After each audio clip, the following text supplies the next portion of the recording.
Con nói chuyện đi. Áo. Áo. Áo.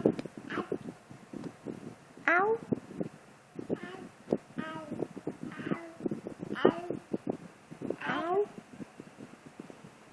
Áo. Áo. Áo. Áo.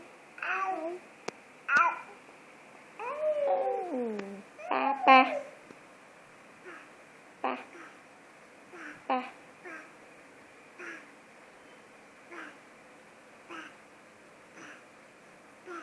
Mâm mâm. Mâm mâm. Ầm. Ầm.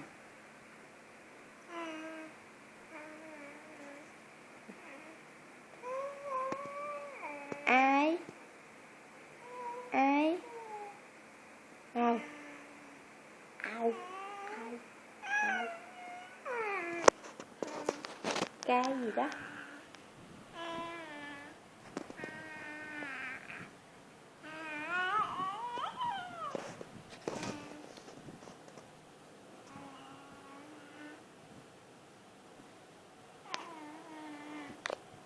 Vỗ tay.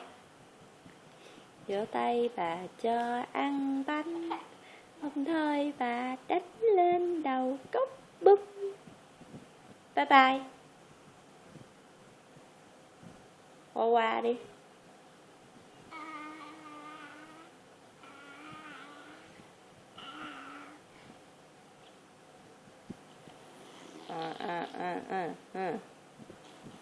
Ai kêu phun mưa?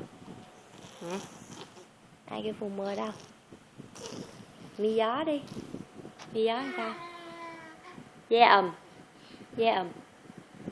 Yeah ầm. Yeah ầm sao?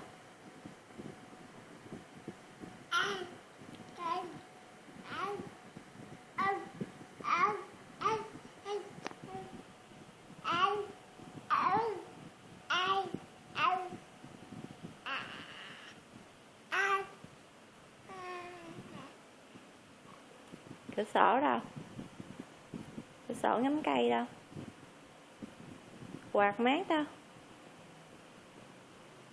Quạt mát đâu? À, quạt đó hả? Quạt đó. Quạt ở trên nữa kìa. Bye bye đi. Đây làm trên ha. Bye bye.